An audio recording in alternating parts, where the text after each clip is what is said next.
ரஜினிகாந்த் அவர்களுக்கு எவ்வளவு பெரிய செல்வாக்கு இருந்துச்சுன்னா நரசிம்மராவ் பிரதமர் அவரே இவருக்காக காத்துட்டு இருந்தார். ரஜினிகாந்த் அவர்கள் ஷூட்டிங்ல வேற ஸ்டேட்ல இருக்கார். மூப்பனாரு குமரி அண்ணன் தலைவர் மூப்பனார் அங்க டெல்லியில இருக்காரு. நான் ரஜினிகாந்த் அவர்கள் டெல்லிக்கு நானும் கூப்பிட்டு மூப்பனாரும் கூப்பிட்டு ரஜினிகாந்த் டெல்லிக்கு வர்றாரு. குமரி அண்ணன் நானும் தான் கூட்டிட்டு போறோம். ரஜினிகாந்த் கார்ல அவருக்கு ஒன்னா போறோம். நரசிம்மராவ் பிரைம் மினிஸ்டர் வீட்டுல அவரை நிறுத்தி சர்ச் கீழ்ச்சி பண்ணி பிஎம் வீட்டுல பண்ணுவாங்கல்ல, அதெல்லாம் பண்ணா அவர் அப்செட் ஆகிறதுக்காக எல்லா கேட்டுமே திறந்துருக்கு. காரு சொயின்னு நேரம் போய் போர்ச்சுகோலதான் கார் போய் நின்றுச்சு.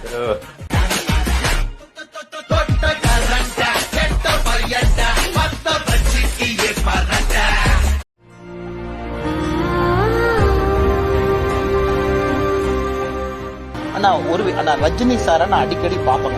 மாதத்திற்கு ஒரு முறை 2 மாதத்திற்கு ஒரு முறை நான் ரஜினி சாரை அடிக்கடி பார்ப்பேன். அதை நான் ஒரு சமூக வலைதளத்துல சூப்பர் ஸ்டார் அவங்களை போய் பார்த்தேன். இப்படி பார்த்தேன். சூப்பர் ஸ்டார் அவர்கள் எனக்கு தலைவர். அவர் நான் ஒரு சினிமா நடிகராக பார்க்கல. அவரோட ஆத்மார்த்தமான நட்பு இருக்கக்கூடிய ஆன்மீகத்தின் அடிப்படையில முதல்ல இருந்து பழக்கம் இருக்கக்கூடிய மனிதர். அவரையும் சமீபத்தில் சந்திச்சேன். எதற்கு? அடிக்கடி நாங்க சந்திக்கிறது. அதனால இன்னைக்கு நண்பர்கள் புதிதா இவங்களை பார்த்தாங்க, அவங்கள பார்த்தாங்க, அப்படி பார்த்தாங்க. சூப்பர் ஸ்டார் அவர்களை அடிக்கடி சந்திப்பது வழக்கம். அவரு ஆன்மீகத்தை பத்தி பல விஷயம் சொல்லுவாரு. யோகாக்கு போகணும்னு சொல்லுவாரு, இங்க போங்கன்னு சொல்லுவாரு. அது எப்பொழுதும் ஒரு தலைவராக அறிவுரை கொடுப்பார். அப்படித்தான் அவரை நான் பார்க்கிறேன், குருவாக பார்க்கின்றேன்.